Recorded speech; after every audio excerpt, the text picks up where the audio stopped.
I love point-and-click adventure games. When my family owned a computer in the 90s, this was my most played genre on the PC. I could not get enough. I played a lot of them. Monkey Island, Space Quest, Legend of Carandia. I love them all. Some more than others, of course. Incidentally, for anyone wondering where I stand on Sierra versus LucasArts, it's LucasArts all the way. When it came to consoles, however, they weren't in abundance as much. And when I got my Dreamcast at the dawn of the new millennium, I was starved of them. Sure, you can download ScumVM and gain access to a lot of the classics with the Dreamcast's homebrew capabilities now, but at the time, there was nothing. With one exception. Stupid Invaders. Developed by Zelam, a French animation studio, and published by Ubisoft, and based on the cartoon Space Goofs, or as it was known over here in the UK, Home to Rent, Stupid Invaders is about 5 aliens. Ethno, the clever one, Gorgeous, the greedy slob, Bud, the idiot, Stereo, the comedic straight man, and Candy, the flamboyantly effeminate one. You play as each of the 5 aliens as you try to escape the evil Dr. Sakharin. So is it any good? Well, here we go. Love that startup noise. The swell being drawn makes me feel warm and fuzzy. So the game begins with the aliens crash landing on Earth 3 years ago. I'm assuming the TV series then takes place. Cut to present day, and we're now in the mysterious place known as Area 52. Real original, guys. This is Dr. Sakharin's lair, apparently guarded by buck-toothed sharks with eye defects. Ugh. It turns out that Dr. Sakharin is... wait a minute. This is our main villain? He looks like a novelty pencil eraser. And that faux German accent is so cliché, darling.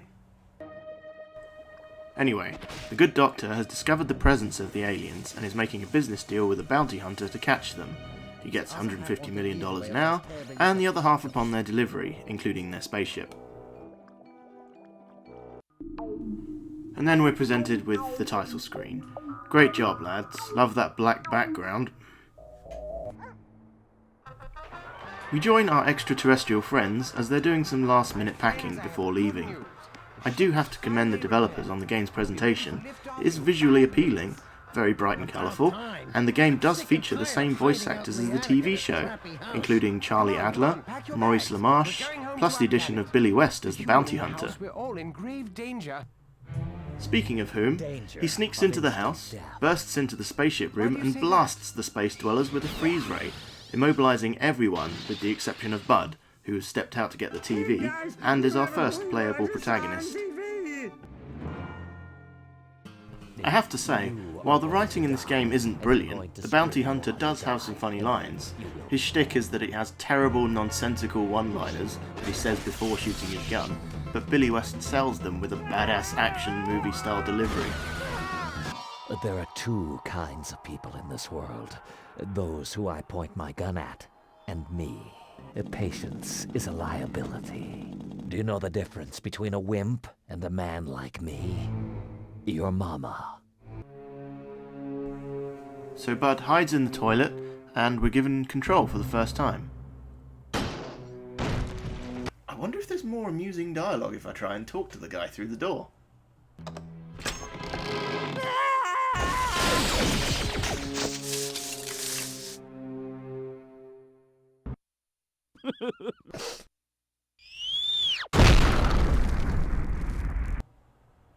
What? What? Remember when I said I preferred LucasArts over Sierra? This is why. Adventure games should be about taking your time, immersing yourself in the world, examining everything and experiencing captivating dialogue without fear of getting virtually slapped on the wrists every 5 minutes. Most point-and-click developers corrected this in the mid-90s, when they started adding an oops or retry button that came up whenever you died. But here, in a game made in the year 2000, you don't get that. To To add insult to injury, you get a great big game over and you get dumped back at the title screen, meaning whenever you die, if you haven't recently saved your game, you'll be losing a lot of progress. Which in this type of game is infuriatingly sadistic. When I first played this when it came out, I didn't save, lost a couple of hours worth of play, and never went back to finish it. I'm not so easily deterred these days though. So okay, fine. I'll take it in my stride and just be careful what I click on. To be fair, using the game's logic, it was pretty stupid to click on the door that's being pounded on by the guy who wants me dead. So on I go. Woo! I am never eating at Chili John's again! Wow! Gorgeous as heavy-duty steel reinforced industrial asswipe! Well, that's the tone set then. If in doubt, go with poop jokes. Now look, I'm no prude. I like a bit of toilet humour now and then, but having this kind of thing so blatant this early on in the game makes me a little bit worried about what's in store later on.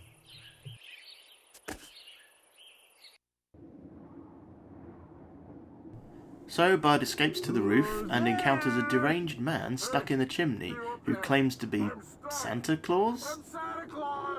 Wow! Sounds like there's some kind of monkey with diarrhea stuck in the chimney. No, it doesn't. No, little kitty. Don't do that. Don't leave Santa all alone in the chimney. Oh, Christmas tree. Oh, Christmas tree. Help me, little I can't go down while he's in there, and I only have one item I can use at this point, some toilet cleaner, which I assume will provide some lubrication to help Santa slide out.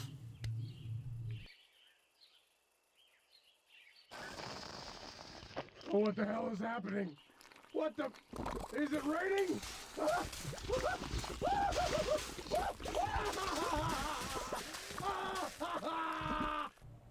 Oh my god, that doesn't sound good.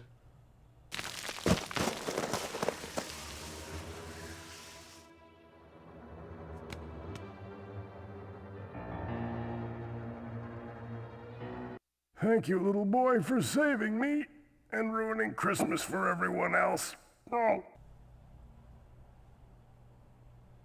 What have I done? Santa, no! Oh, the guilt. I'm sorry, children. So after that traumatizing incident, I look around and find some sulfuric acid. Sulfuric acid. Man, this stuff should do the trick. What do we do with this? Go and pour it on some orphans? Oh no, my mistake. We're just going to feed it to a corpse. Duh, obviously.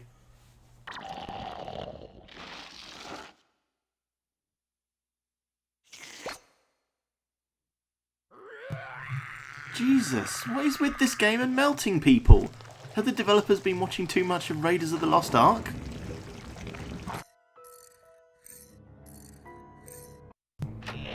So I go up to the basement and go upstairs. Death, of course. Game over. Now look, game, I gave you a free pass on that first one, but how was I supposed to know not to go up those stairs? There was no possible way I could have known that would happen. This was actually where I got stuck many years ago. It turns out that this mousetrap that you walk by and look at can actually be picked up. You have to press B to change the cursor to a different action. Silly me. It's common practice in adventure games to right-click to cycle through the different actions you can do, right? Except no, that doesn't apply here, because do you know how many more times you need to, nay, can do this in Stupid Invaders? Once. This brings up how lacking the game is compared to others in its genre. In Monkey Island, for example, you can click on a huge amount of objects and scenery and hear multiple lines of dialogue depending on whether you look at or use certain objects. Not here, though. Rooms are often barren, desolate affairs with nothing to interact with. Sure, the artwork may be nice, but it's just window dressing. And the few items you can interact with, you don't get the option to examine. so a lot of this game is played quietly, with minimal speech or sound effects, and just the bland background music playing, which is usually on a 10-second loop. The dialogue that is there doesn't do the game any favours either. You can only talk to a few side characters, with just some statements to make one after another. No dialogue trees here.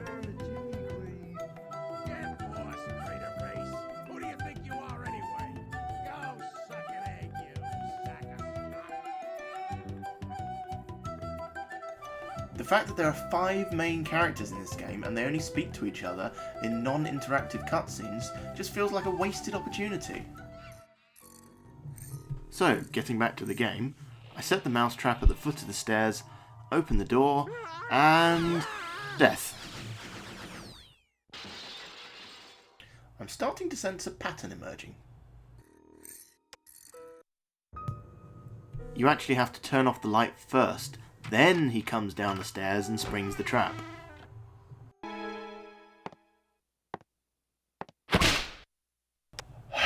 Okay, 2 questions. Why did he only come in when the light was off? And again, how are you supposed to know to set the trap? Did they expect you to die unexpectedly, repeat the game up to that point, potentially die again, and then set the trap? Because that's not just bad design, that's downright cruel. So, now you can get past... Hang on a second. His name is Bullock? Ugh, I'm sorry. Bullock? Really? Anyway, now you can squeeze past Bullock and gain access to the rest of the house. To the game's credit, it does open up a lot more at this point. You can explore a lot of rooms in the house. A lot of borderline empty rooms, but a lot nonetheless. Also featuring the occasional death trap.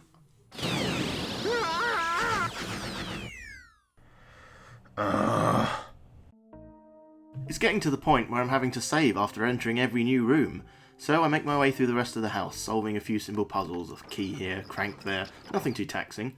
Eventually I get back to the spaceship room, not without being blasted a couple more times, I hasten to add, and stage a daring rescue. You simply need to tie Candy's pantyhose around this cupboard and attach the other end to the lawnmower outside.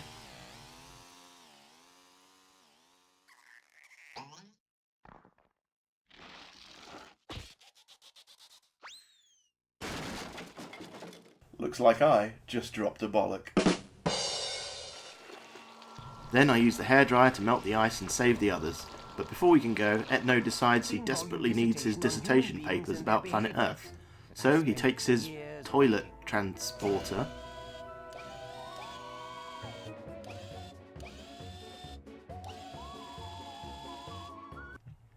Have you noticed there are a lot of toilets in this game, yeah? So after a good old chinwag with his computer, which can incidentally lead to yet another game over and explode the house, Etno eventually gains access to his safe to get his research.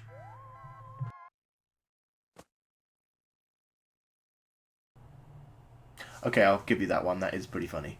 Well played, Stupid Invaders. So the aliens meet up again, the house explodes, because why not, and we're on our way to freedom, until the ship runs out of fuel and crash lands. So what does the spaceship run on? Bearing in mind the humour of this game so far, I'll give you one guess. If you guess poo, a winner is you. Aww, I love little baby chickies. Ooh. Served up with hot pig placenta, yum. Candy and Gorgeous go off on crap retrieval duty, and the first thing you encounter are these cute little chicks. Aw, look at the widow.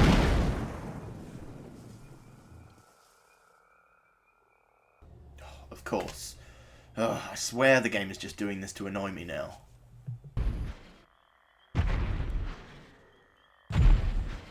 Steering clear of the chicks this time, I think I found a way into a nearby factory when I'm interrupted by... Wah! Chikanjiro desu!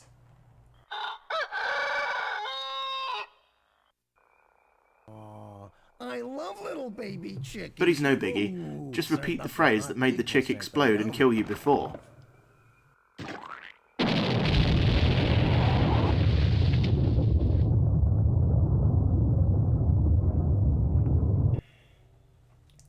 Wait, how would he know to say that if he hadn't been killed by the first... You know what? I'm giving this too much thought. This isn't Virtue's last reward. Candy and Gorgeous enter the sewers and split up, and Candy finds a house within the crap-filled corridors. Ooh, this is some kind of love nest.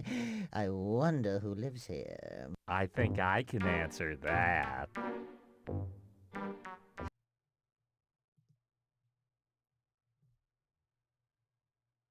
Hello there, wild thing. I'm Nelson.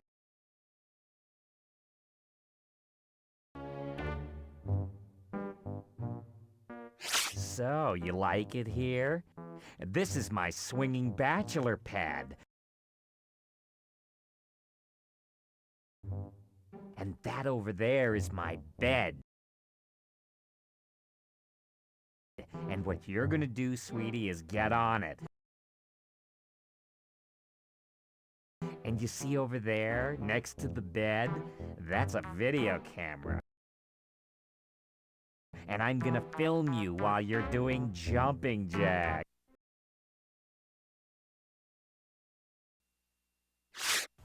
Okay, whoa. Stop for a minute. There are so many things I could say at this point, and yet I'm struggling to find the words. Oh, I know. How about WTF was that all about? Oh my jewels, there's crap everywhere! Why does Nelson live in a sewer? Why does Nelson wear an arseless pink bunny costume? Why does he want to film, and presumably do much worse things, to a little green alien that has stumbled into his home? Did he just have his camera set up so he can kidnap and film whoever strolls by? I'm Nelson. And he lives in a freaking sewer! Who was he hoping would be paying him a visit? And that's without even mentioning his appearance. Dear Lord, he's going to give me nightmares for weeks. Ugh. Meanwhile, Gorgeous continues on through the factory, disposing of any objects in the way, including a few animals and people. 60 million years in one blow. Seriously, the amount of people you straight up murder in this game is insane.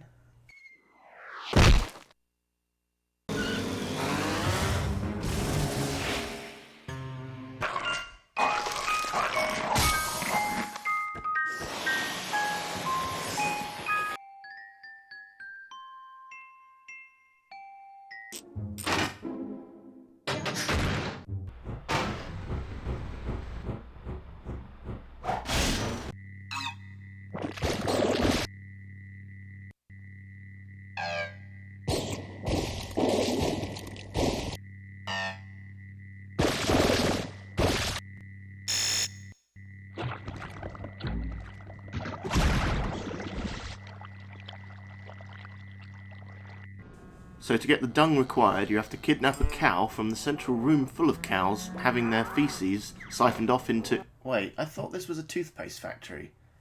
Is there something the toothpaste companies aren't telling us? Ugh. So you have a cow, but no cowpats. Well, after helping Candy escape from Nelson...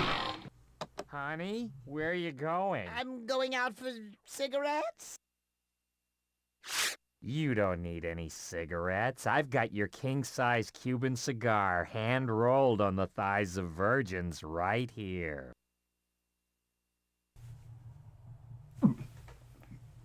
Sorry, excuse me. You need to speed up the bodily functions of the cow, with the catalyst in this case being a tin of chili con carne. Ready? You can look now. Whoa, Job done, like the cow a finally killer produces the voice. goods. And then some. Jeez, I think this game might have more poo in it than Conker's Bad Fur Day. So now our heroes are finally free to fly off to... Very well, and not a second too soon. As my father always said, patience is a liability. Oh, bollock. Shut up, we're almost there. Yes, we're not quite done yet, as Bullock takes us to the third and final area, Dr. Saccharin's lair. In a somewhat mediocre plot twist, however, the Doctor betrays Bullock, shoots him, and keeps the money for himself. With the aliens imprisoned... Quick observation, if the aliens get captured regardless at this point, why did it matter that they escaped from Bullock before? Doesn't this make the entire game up to this moment completely pointless? Oh, never mind. The only one who breaks out of their cell is Stereo, using the power of alien fart gas. Okay guys, I think the toilet humour's wearing a bit thin by now. Stereo escapes and goes deeper into the lab, via an elevator with a penchant for terrible jokes. Boy, I just flew in from the Middle East and boy do I falafel.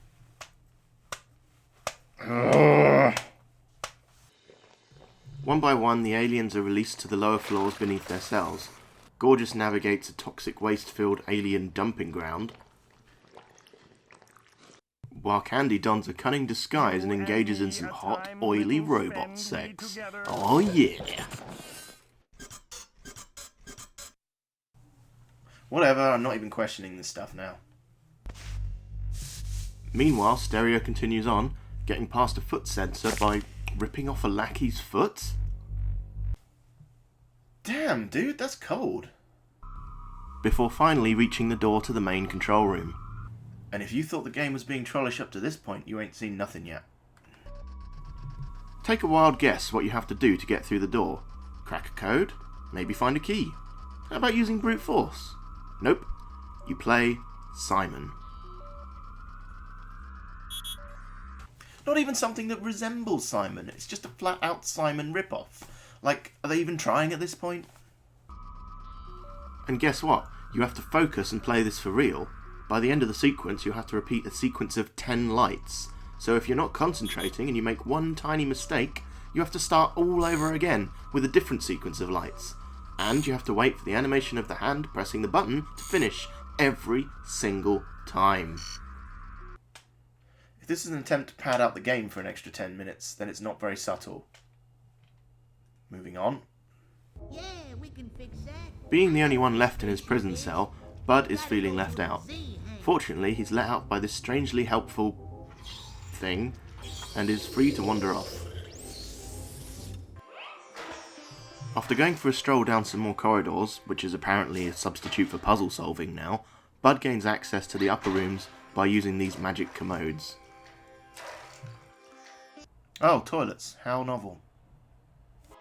You then come to this enormous room where you find...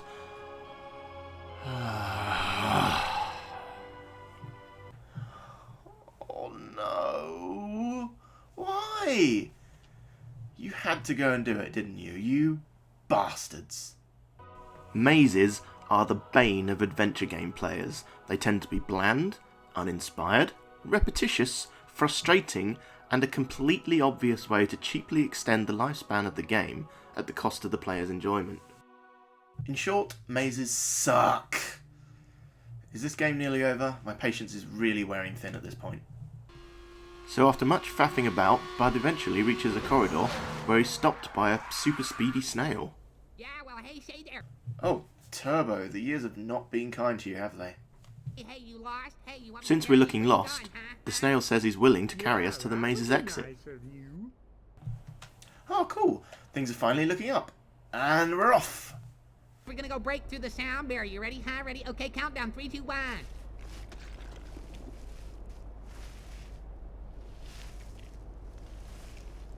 It's a pretty good gag, actually. He's all hyper, but then while Bud's out on him, he becomes really slow.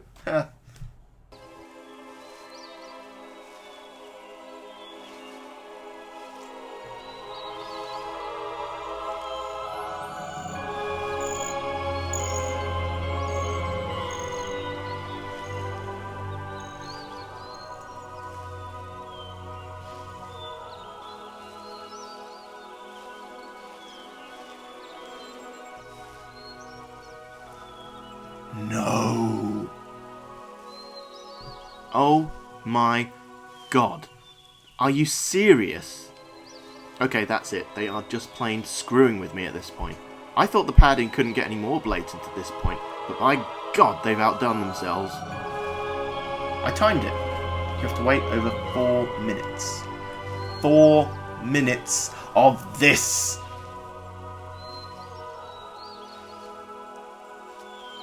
You okay? You weren't too scared? I hope that wasn't too fast for you. Okay, I'm out of here. See you Yeah, later. yuck it up. So when Derpo finally drops you off, Bud escapes out of a ventilation shaft and ends up in the desert. And, oh, for God's sake, as if the maze wasn't bad enough, it gets worse. You need to explore the desert, but if you walk around for too long, you die. If you're thinking this looks familiar, this whole section is ripped off from King's Quest V. And guess what? It sucked in that game, and it sucks in this game. I relented and used a walkthrough for this part. I don't even care. The game clearly hates me at this point. So, Etno escapes a giant toaster, blah blah blah, pulls a rat out of the gears, yada yada yada. Everyone reunites in the control room. We don't have a second to lose. But yet another problem rears its ugly head at the last minute as Pentide Joe over here appears out of nowhere and steals the alien spaceship. But, Not over until the fat lady farts. well, quite. This dubiously shaped rocket, penis, belonging to the evil doctor is going spare, so they take it. Said doctor then appears and takes everyone hostage, except for Candy, who's on board already. You start the rocket boosts the crap out of Dr. Sakharin, and you're done.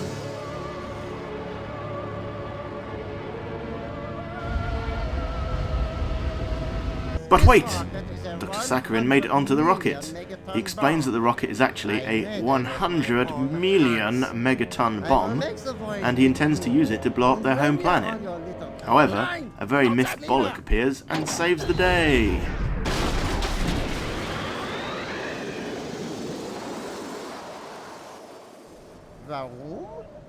Why not?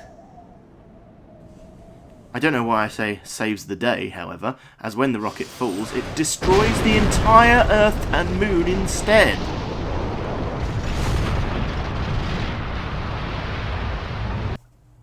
And that's it. The end. We don't see the aliens' home planet, and the Earth's destruction feels like a big middle finger after all your hard work. No special features or bonuses unlocked. Nothing. All in all, I give this game 2 bollocks out of 5. While the art direction is nice, the whole game just reeks of wasted potential. Any enjoyment or laughs you do get throughout the game dry up during the second act, and by the end of the third you'll need the patience of a saint, despite the game's relatively short length. It took me about 5 hours to beat, and that includes the several times I got temporarily stuck because of missing an item or a camera angle of a room, which is easily done when most screen changes are given such uninspiring labels as "go here" or "this way." On top of that, about half the game is spent watching cutscenes or waiting for character animations to end. The whole game is a slap in the face to fans of the point-and-click genre, and casual gamers will be put off by the cheap deaths, tired tropes, and painful dragging out with filler content. The only people I would recommend this game to are immature enthusiasts of poop, fart and toilet jokes, but even then it'd be begrudgingly. And of course that doesn't include myself. My sense of humour is far above this drivel.